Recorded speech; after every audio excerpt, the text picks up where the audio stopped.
Достар, сәлем, қайырлы таң болсын. Далада осындай қараңғы. Бізде медициналық студенттің өмірінен бір күн атты блогымызға қош келдіңіздер. Қазір сабаққа қарап бара жатырмыз сыныпқа. Іште үйдің артынан шығып келе жатырмын. Таңғалмаңыздар, мынандай ескі зауырларға.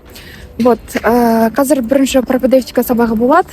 Городской ревматологический центрда, содан кейін университетте топографиялық анатомия болады.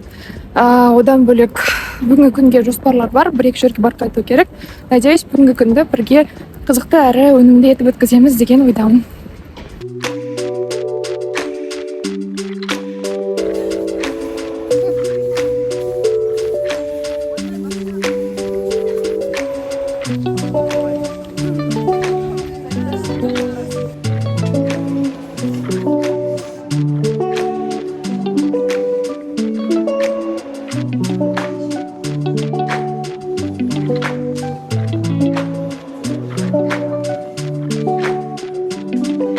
Артериальное давлениені қалай өлшеу керек екенін қазір Дана көрсетеді. Дана, делай. Да ладно, давай, сыртынан істейш. Сыртынан дедің ғой? Онда былай істейік наоборот.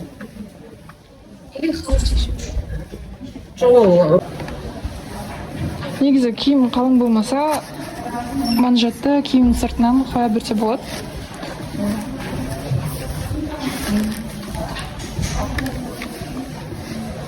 Қол қимылдамау керек в то же время. Почти болған. Аппаратный болған. Давлением негізі төмен, по сути. 101-80. Примерно мен ростыма нормальный. 90. Достар, так совпало, что бізде бүгін блок күні больницада сабақ өтіп жатырмыз. Бізде негізі пропедевтика болу керек болған. Осындай практикум айналып кетті. Вот. Хотя ученые доказали, что женщины не особо.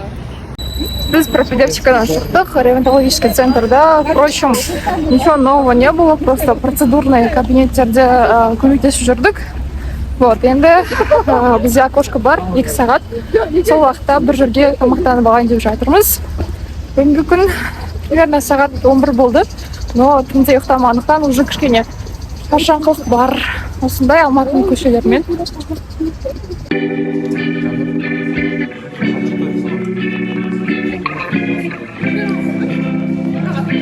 Когда?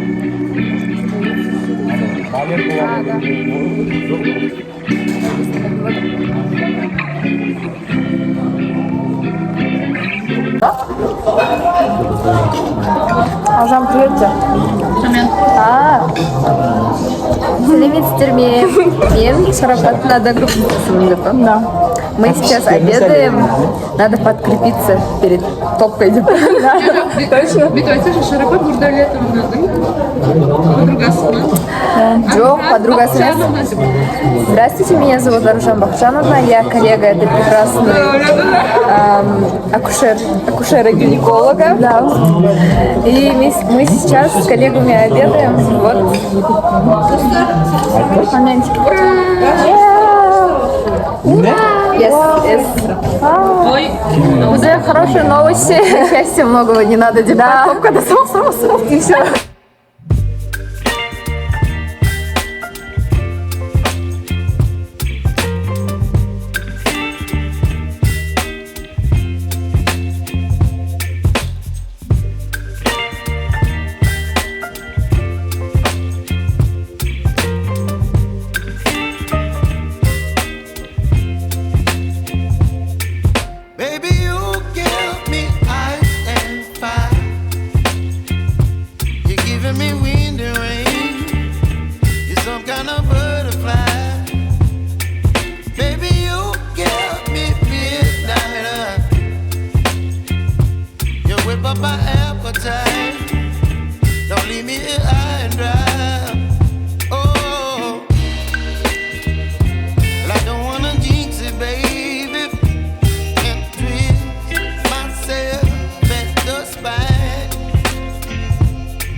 Бізде бүгінгі сабақтар аяқталды. Үйге келіп жатырмын. Түнде ұйықтамағандықтан кішкене шаршаңқы болып тұрмын.